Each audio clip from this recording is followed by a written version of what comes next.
말씀, 오늘 말씀의 1절을 보면 이스라엘 자손이 애굽을 나온 지가 얼마나 됐습니까? 3개월이 됐죠. 3개월이 돼서 시내 광야에 도착했습니다. 그리고 시내 광야 그 산, 그러니까 시내 산이죠. 시내 광야에 있는 산, 그래서 시내 산인데 그 산 밑에서 진을 치고 장막을 치고 머물게 됐죠. 시내 산은 모세가 하나님의 말씀을, 하나님의 부르심을 처음 받았던 곳이 시내 산입니다. 장인인 이드로의 양을 치고 있다가 떨기나무에 불이 붙었는데 나무가 타지 않잖아요. 너무 신기하니까 그걸 보러 간 거예요. 보러 가니까 하나님께서 모세야 내 발에 신을 벗어라, 이거 말씀하셨잖아요.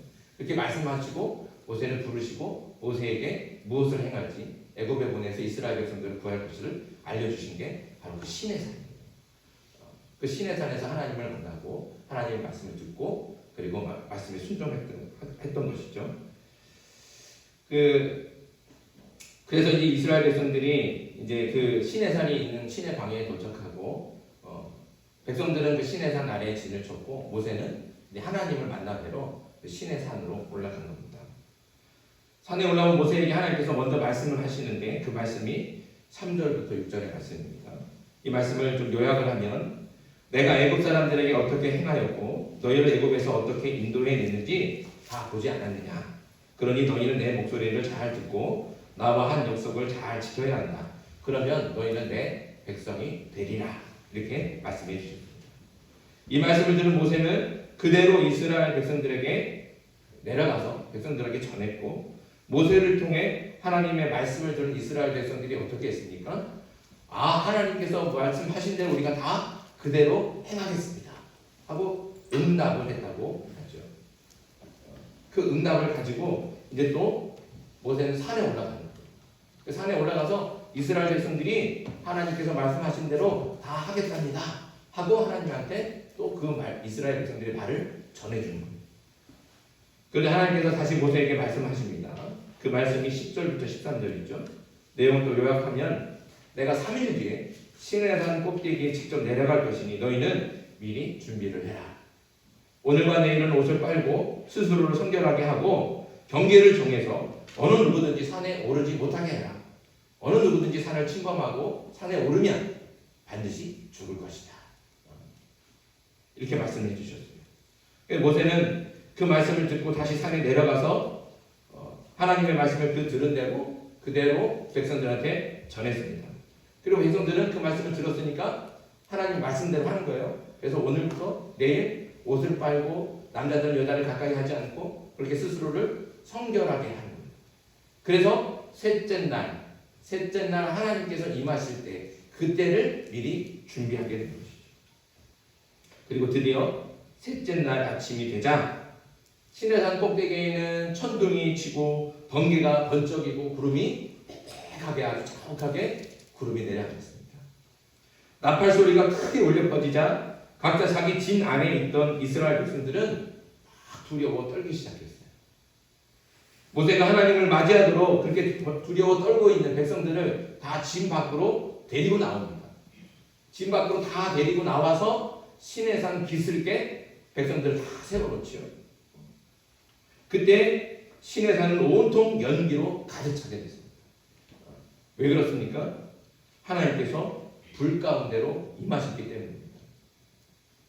하나님께서 불 가운데로 임하셔서 연기가 나는데 그 연기가 마치 용광로에서 나는 것처럼 자욱하게 솟아오르는 거예요. 그리고 온 산이 그 연기로 가득하고 그 산이 크게 흔들렸습니다. 그리고 나팔 소리는 더 크게 울려 퍼졌습니다. 무엇을 상징하는 겁니까? 하나님께서 시내산 꼭대기에 임하신 거예요. 그렇게 하나님께서는 시내산 꼭대기에 임하시고 그 꼭대기에서 모세를 부르셨습니다. 모세를 산 꼭대기로 올라오게 부르셨습니다. 그래서 모세가 산 꼭대기에 이르자 하나님께서는 산 아래에 있는 백성들이 산에 오르지 못하도록 다시 한번 단단하게 주의를 시켜라. 이렇게 말씀하시는 거예요. 다시 한번 더 경고하시는 거예요. 그리고 또 이어서 말씀하시기를 내려가서 아론만 데리고 다시 올라가라. 이게 우리가 읽은 19장 이 전체 내용입니다. 오늘 말씀을 통해서 구체적으로 하나님의 은혜를 찾고 함께 그 은혜를 나누려고 합니다. 먼저 우리 4절부터 6절 말씀을 볼까요? 우리 4절, 5절, 6절인데 4절은 제가 읽고 5절은 여러분들이 읽고 6절은 우리 같이 한번 읽겠습니다. 제가 먼저 읽습니다. 내가 애굽 사람에게 어떻게 행하였음과 내가 어떻게 독수리 날개로 너희를 업어 내게로 인도하였음을 너희가 보았느니라. 이스라엘아 나에게서 살아나니 너희가 내 말을 잘 듣고 내 언약을 지키며 너희는 모든 민족 중에서 내 소유가 되겠고 너희가 내게 대하여 제사장 나라가 되며 거룩한 백성이 되리라. 너는 이 말을 이스라엘 자손에게 전할지니라. 아멘. 자, 오늘 방금 우리가 4절부터 6절까지 읽었는데 우리가 이 말씀을 종종 오해할 때가 있어요. 오해하는 말씀은 5절 이하의 말씀인데 5절 중간부터 보면 너희가 내 말을 잘 듣고 내 언약을 지키면 조건이죠. 너희가 내 말을 잘 듣고 내 언약을 지키면 너희는 모든 민족 중에서 내 소유가 되겠고 너희가 내게 대하여 제사장 나라가 되며 거룩한 백성이 되리라. 이렇게 말씀하셨어요. 그러니까 우리가 이 말씀을 되면, 하면, 언약을 지키면, 그러니까 이게 조건으로 우리가 기억하는 거예요. 그래서 무슨 조건을 달고서 하나님께서 우리와 또 이스라엘 백성과 거래를 하시는 거예요. 네가 이렇게 하면 내가 이렇게 해줄게. 거래하는 것처럼 그렇게 듣는다는 것이죠. 좀 더 쉽게 이해를 하면 이런 거예요. 누구가 물에 빠졌어요. 물에 빠진 사람을 보고서 이렇게 얘기하는 거예요. 너 내 말 잘 들으면 내가 너 구해줄게. 그러니까 너 내 말 잘 들을래? 안 들을래? 오늘 이 말씀을 그렇게 이해하면 되겠습니까? 안 되겠습니까? 그런 말씀이 아니라는 거죠. 하나님께서 어떤 조건을 걸고 우리와 거래하시는 것처럼 이해하는 것은 분명히 하나님의 말씀을 오해하는 겁니다. 우리가 오해하면 안 될 것이 이스라엘 백성들이 하나님을 잘 믿어서 그래서 하나님의 말씀을 잘 듣고 하나님의 말씀대로 행했기 때문에 하나님께서 이스라엘 백성들을 애굽에서 구하신 것이 아니잖아요. 그렇죠? 그래서 이스라엘 백성이 하나님의 백성이 된 게 아니에요. 이스라엘 백성들이 하나님의 백성이 되는 것은 어떤 자격이 있거나 어떤 조건이 충족했기 때문에 그래서 된 게 아닙니다. 이스라엘 백성들이 무슨 능력이 있습니까? 무슨 자격이 있습니까? 이스라엘 백성들이 그런 게 없어요.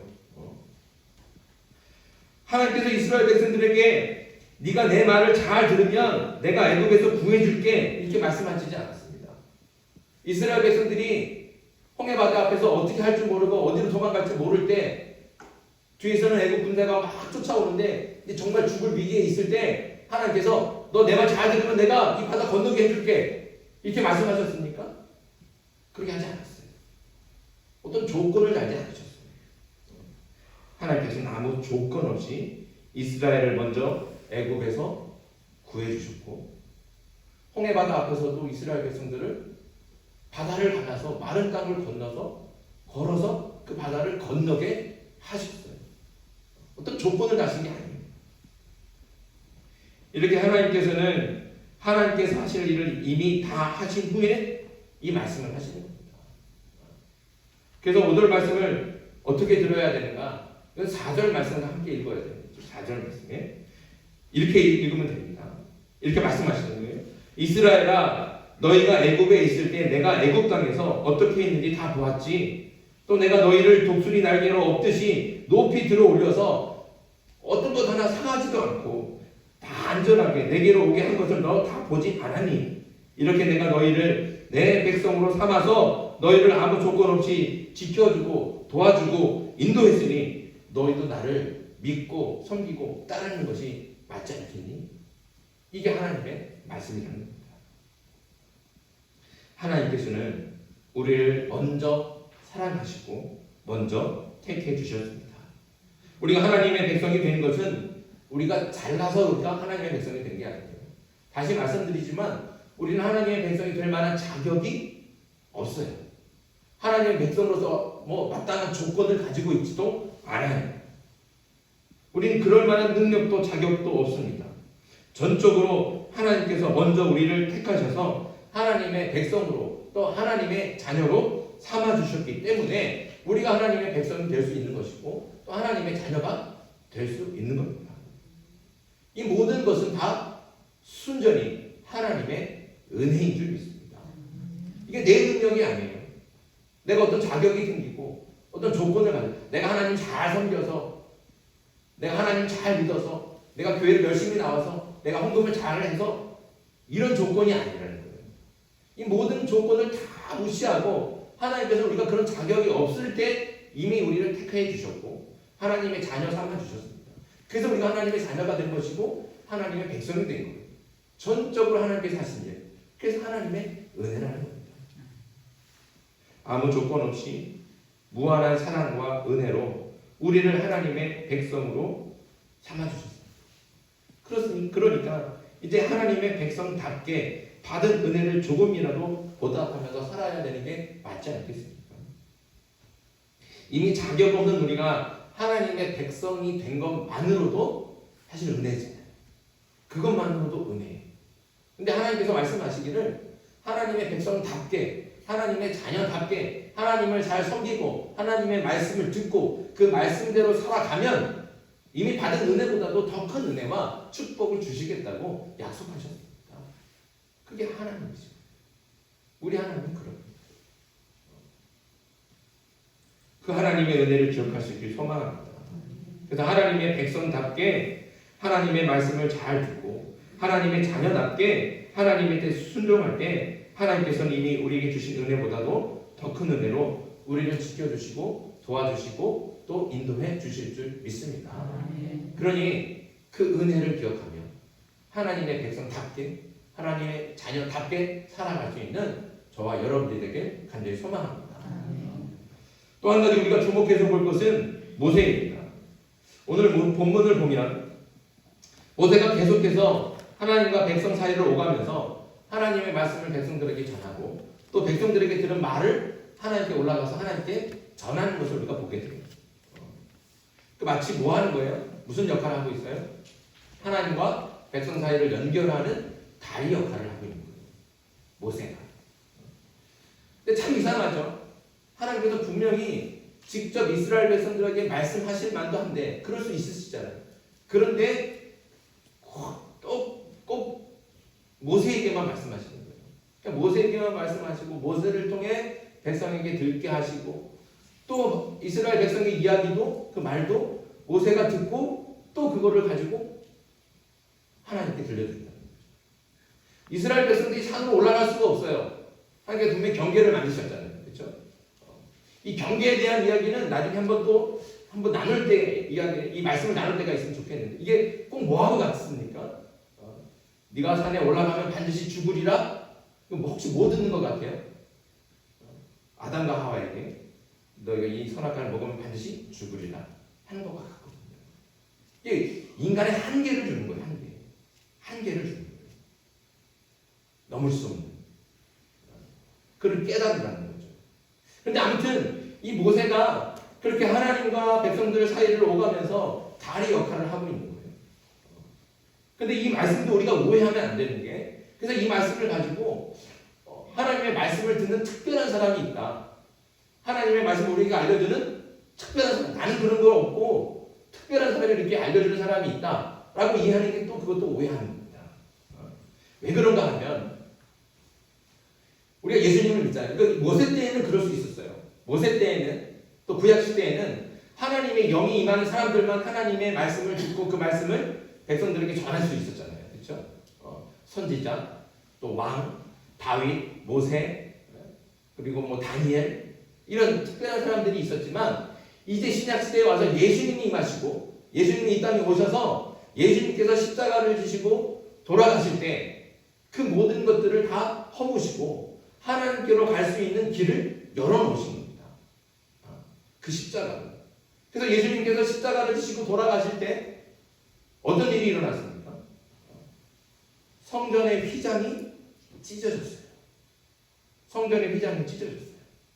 성전의 휘장이 뭡니까? 성소와 지성소를 구분하는 천이잖아요. 그게 찢어진 거예요. 그 전까지는 대제사장이 1년에 딱 한 번 성소를 지나서 지성소에 들어갈 수 있어요. 그 지성소에는 아무도 못 들어가요. 오직 대제사장 한 사람만 1년에 한 번 들어가서 이스라엘의 죄를 다 속죄할 수 있었습니다. 그때 하나님을 만나고 그때 하나님의 말씀을 들을 수 있는 거예요. 근데 하나님 예수님께서 그 십자가로 그 휘장을 찢으셨어요. 찢으셔서 이제는 예수님을 믿는 사람이라면 누구나 자기 죄를 가지고 하나님께 나아가서 하나님께 그 죄를 고백하면 누구라도 죄 용서함을 받을 수 있게 된 겁니다. 그러니까 하나님께로 가는 길이 열려졌어요. 이제 아무나 한 사람만 특별한 사람만 가는 게 아니라 누구나 갈 수 있다는 것이죠. 그렇게 이제는 우리가 누구를 거쳐서 하나님의 말씀을 듣고 하나님의 뜻을 알 수 있는 것이 아니라 누구라도 하나님께 나아가면 하나님께서 만나주시고 하나님의 말씀을 들을 수 있는 겁니다. 그러니 혹시 목사나 전도사만 하나님의 말씀을 들을 수 있다? 이렇게 오해하지 마십시오. 우리는 누구나 다 들을 수 있는 거예요. 혹시 누군가가 특별한 능력이 있어서 그 사람만 하나님의 말씀을 듣고 그 사람을 통해서만 하나님의 말씀을 들을 수 있다? 누가 이런 말하면 그거 속아 넘어가면 안 돼요. 10중 8구는 이단입니다. 다시 말씀드리지만 예수님을 믿으면 우리는 다 그 예수님을 통해서 하나님의 거룩한 제사장이 되는 거예요. 오늘 말씀도 얘기하지 않습니까? 6절 말씀에 너희가 내게 대하여 제사장 나라가 되며 일단 하나님께로 나아가게 되는 거예요. 그러니까 누구나 다 하나님의 말씀을 들을 수 있고 받을 수 있고 그렇게 할 수 있다는 것이죠. 다만 오늘 말씀에서 우리가 알아야 될 것은 믿지 않는 사람들에게는 하나님을 알려주고 하나님과 연결해주는 다리가 필요하다는 겁니다. 오늘 말씀에서 하나님과 백성 사이에 모세가 다리 역할을 하는 것처럼 먼저 믿고 은혜 받은 저와 여러분들이 바로 그런 역할을 해야 되는 믿지 않는 사람들과 하나님 사이의 다리가 되어서 하나님을 알려주고 말씀을 들려주고 복음을 전하고 하나님의 사랑과 은혜를 보여줄 수 있는 사람. 그러라고 우리에게 믿음을 주신 거예요. 그러라고 우리를 먼저 택하시고 우리에게 믿음을 주시고 하나님을 믿게 하시고 예수님을 믿게 하신 겁니다. 우리가 다른 사람들보다 먼저 하나님을 믿고 하나님의 거룩한 백성이 된 것은 하나님께서 우리에게 그런 사명을 주셨다는 거예요. 그런 다리 역할을 하라고. 그러니 저와 여러분들이 믿지 않는 이웃들에게 하나님의 말씀을 전하는 모세 같은 다리가 될 수 있기를 간절히 바랍니다. 이거 그냥 말로만 해서는 안 되는 거예요. 말로만 해서는 안 돼요. 반드시 뭐가 있어야 돼요? 선하고 아름다운 행실이 있어야 돼요. 우리의 삶으로 하나님의 은혜 받은 그 모습을 증거해야 됩니다. 그렇게 저와 여러분들이 말로만 하지 않고 선하고 아름다운 행실로 살아계신 하나님을 증거하며 우리가 받은 은혜를 보여줄 수 있는 저와 여러분들에게 간절히 소망합니다. 그래서 믿지 않는 사람들이 우리를 보고 나를 보고 하나님이 어떤 분인지 정말 하나님의 사랑이 어떤 사랑인지를 알 수 있도록 증거하고 전하고 들려주는 것, 그게 바로 우리에게 주신 사명이라는 것이죠. 그걸 위해서 우리에게 믿음 주시고 먼저 믿게 하셔서 하나님의 백성으로 하나님의 자녀로 불러주셨다는 겁니다. 그러니 저와 여러분들이 하나님의 백성이라면 그리고 하나님의 자녀라면 그 은혜 받은 하나님의 백성이고 자녀라면 하나님의 백성답게 또 자녀답게 살아서 그 은혜를 기억하면서 믿지 않는 이들에게 하나님을 증거하고 복음을 전할 수 있는 그런 다리 같은 모세와 같이 다리 역할을 하는 저와 여러분들에게 간절히 바랍니다. 오늘 이제 말씀을 기억하면서 기도할 텐데요. 기도하기 전에 우리 이렇게 찬양하겠습니다. 우리 찬양 나눠드린 거 있죠? 예. 이 찬양이 에바다에도 있는데 보니까 이 뒤에 두 소절이 빠져 있더라고요. 예. 그래서 제가 다시 복사를 했습니다. 그 하나님의 은혜, 나를 지으시니까 하나님. 그 하나님의 은혜를 기억하면서 그 은혜를 받았으니 은혜 받은 하나님의 자녀답게 살겠습니다. 이런 결단과 결심을 가지고 함께 찬양하고 기도하겠습니다.